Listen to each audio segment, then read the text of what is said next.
Assalamualaikum warahmatullahi wabarakatuh. Nama saya Uli Faradina, NPM 719212796. Nah, pada video kali ini saya akan menjelaskan materi tentang stelsel pajak.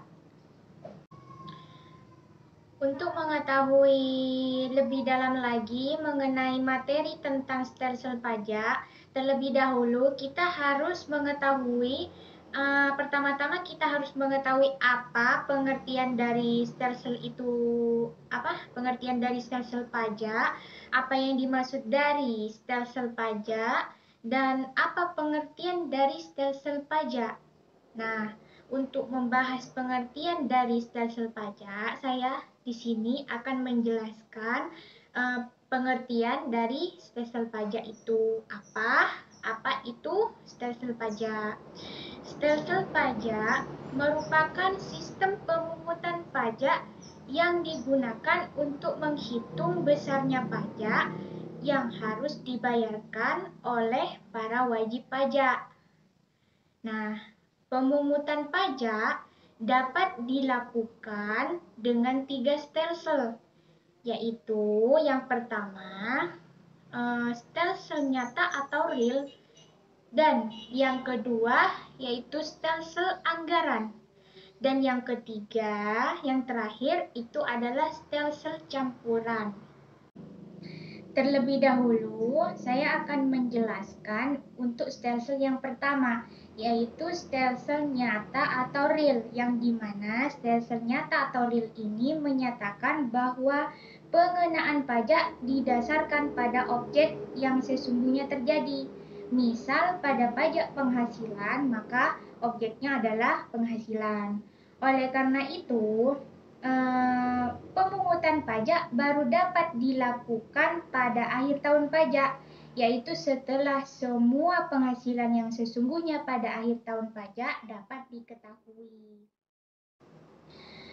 Nah, yang dimana pada stelsel nyata atau real ini juga mempunyai kelebihan dan kelemahan.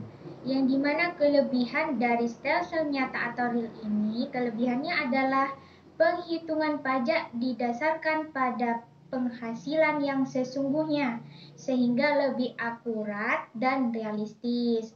Sedangkan untuk kelemahan dari stelsel nyata atau real ini, yang dimana kelemahannya adalah yaitu pajak baru dapat diketahui pada akhir periode, sehingga wajib pajak akan dikenakan beban dengan jumlah pembayaran yang tinggi pada akhir periode. Sementara pada waktu tersebut belum tersedia jumlah kas yang memadai. Nah, selanjutnya saya akan menjelaskan untuk stelsel yang kedua, yang dimana stelsel yang kedua ini adalah stelsel anggapan atau fiktif. Nah, stelsel anggapan atau fiktif ini menyatakan bahwa pengenaan pajak didasarkan pada suatu anggapan yang diatur oleh undang-undang. Nah, pada stelsel yang kedua ini, stelsel anggapan atau fiktif juga mempunyai kelebihan dan kelemahan. Yang dimana kelebihannya adalah dapat dibayar selama tahun berjalan tanpa harus menunggu sampai akhir tahun. Sedangkan untuk kelemahan dari stelsel anggapan atau fiktif ini, kelemahannya adalah pajak dibayar tidak berdasarkan pada keadaan yang sesungguhnya, sehingga penentuan pajak menjadi tidak akurat. Untuk selanjutnya, saya akan menjelaskan stelsel yang ketiga, yang dimana yang ketiga itu adalah stelsel campuran. Stelsel campuran ini menyatakan bahwa pengenaan pajak didasarkan pada kombinasi antara stelsel nyata atau real dengan stelsel anggapan atau fiktif. Untuk selanjutnya, saya akan menjelaskan tentang asas pemungutan pajak. Ada 3 asas pemungutan pajak yang kerap dijadikan pedoman di dunia, yaitu yang pertama, asas tempat tinggal, yang dimana asas tempat tinggal ini pemungutan pajak harus dilakukan berdasarkan domisili atau tempat tinggal seseorang. Dan yang kedua, asas kebangsaan, yang dimana pemungutan pajak harus dilakukan berdasarkan kebangsaan seseorang. Dan yang ketiga, asas sumber, yang dimana pemungutan pajak harus dilakukan berdasarkan sumber atau tempat penghasilan berada. Sedangkan di Indonesia, kita memiliki 7 asas pemungutan pajak yang selalu dijadikan pedoman di Indonesia. Yaitu yang pertama, yaitu asas finansial, yang dimana asas pemungutan pajak dilakukan sesuai dengan kondisi keuangan atau besarnya pendapatan yang diterima oleh wajib pajak.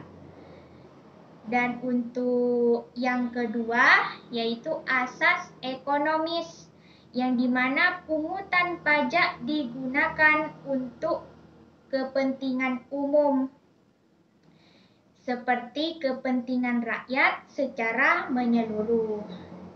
Dan untuk yang ketiga, yaitu asas yuridis, yang dimana pungutan pajak di Indonesia ini diatur oleh undang-undang. Dan yang keempat, yaitu asas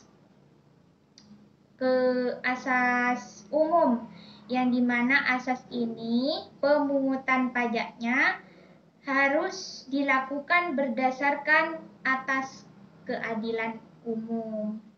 Dan yang kelima, yaitu asas kebangsaan, yang dimana setiap orang yang lahir dan bertempat tinggal di Indonesia wajib membayar pajak sesuai dengan ketentuan yang berlaku di Indonesia.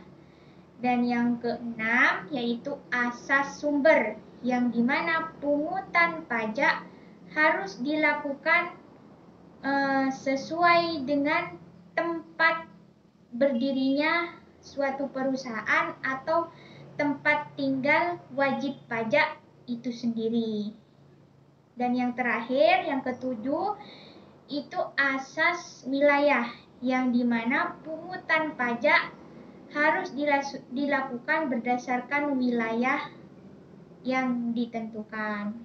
Selanjutnya, saya akan menjelaskan tentang sistem pemungutan pajak. Terlebih dahulu, kita harus mengetahui apa itu sistem pemungutan pajak.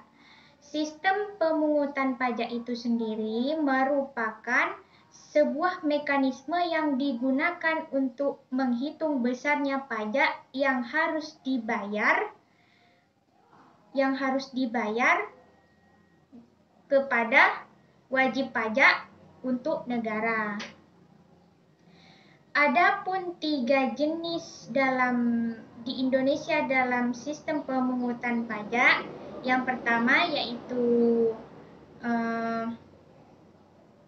self-assessment system, dan yang kedua official assessment system, dan yang ketiga withholding assessment system. Dan untuk selanjutnya saya akan menjelaskan hambatan pemungutan pajak, yang dimana hambatan terhadap pemungutan pajak ini dapat dikelompokkan menjadi perlawanan pasif dan juga yang kedua perlawanan aktif. Dan untuk selanjutnya saya akan menjelaskan apa yang dimaksud hutang pajak dan apa itu hutang pajak. Nah, hutang pajak itu merupakan pajak yang masih harus dibayar, termasuk sanksi administrasi berupa bunga beban atau kenaikan yang tercantum pada surat keterangan atau surat ketetapan pajak atau surat sejenisnya sesuai dengan peraturan perundang-undangan perpajakan. Adapun kondisi atau alasan mengapa terjadi hutang pajak, yakni ada dua kondisi. Yang pertama, kondisi formil, dan yang kedua, kondisi material. Untuk selanjutnya, saya akan menjelaskan tentang tarif pajak. Terlebih dahulu, kita harus mengetahui apa itu tarif pajak dan apa pengertian dari tarif pajak. Secara umum, tarif dapat diartikan sebagai besaran nilai yang dikenakan untuk barang tertentu. Jika dihubungkan dengan pajak, maka tarif pajak adalah besarnya nilai yang menentukan besaran pajak yang dibayar oleh wajib pajak kepada pemerintah.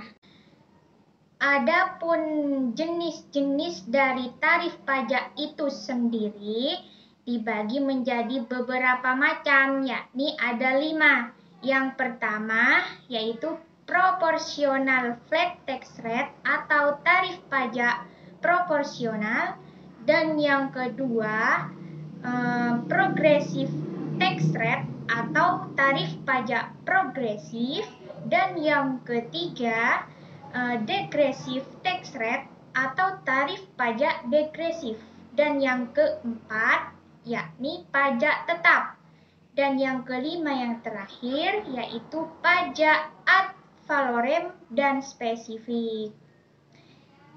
Itu saja pada video kali ini, itu saja yang dapat saya jelaskan tentang materi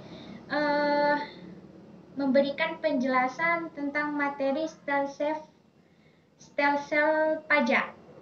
Jadi mohon maaf, saya akhiri jika ada perkataan atau kesalahan tentang penjelasan yang saya jelaskan dari awal sampai akhir. Jika memang ada kesalahan yang disengaja ataupun tidak disengaja perkataannya, mohon maaf. Kurang lebihnya saya ucapkan terima kasih. Wassalamualaikum warahmatullahi wabarakatuh.